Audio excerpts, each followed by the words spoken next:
እኔም ዶክተር ነኝ። ያን ሁሉ ዓመታት አንገቱን ቆልምሞ ሌት ቀኑን ሰውቶ እድሜውን ገብሮ መጽሐፍ ስራ አንግቶ ስንቱን ካልጋ ላይ አክሞ አስነስቶ ክቡር ያለው ዶክተር እንዴት እናያለን የሚበላው አጥቶ? ይሰማል ወይ መንግስት? ይሰማል ወይ ህዝቤ?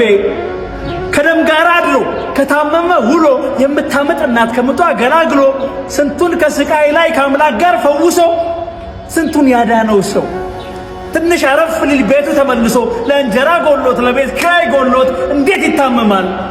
እውነት ለመናገር አልገባንም እንጂ እንደ ሀገር ያማል።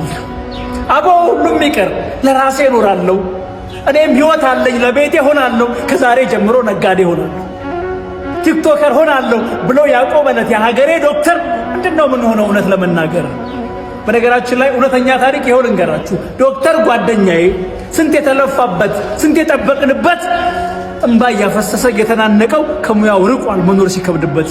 ኋላ ይቆጨናል ችላ ያልንበት ለት የኋላ አድጌ ተምሬ ዶክተር ሆናለሁ ሚል ልጅ አጣንለት።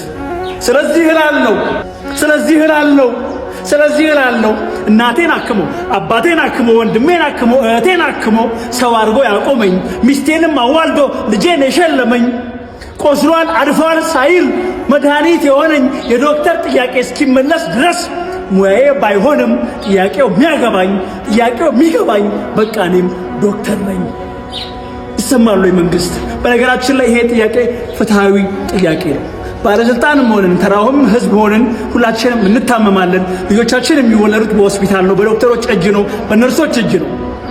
ደስ ብሎት የሚያክም ሐኪም ነርስ ለመድኃናችን ዋስትና ነው። በዛ ላይ እስከ መቼ ድረስ ነው ባለሙያዎቻችንን ወደ ውጭ ሀገር እየሰደድን የምንቀጥለው?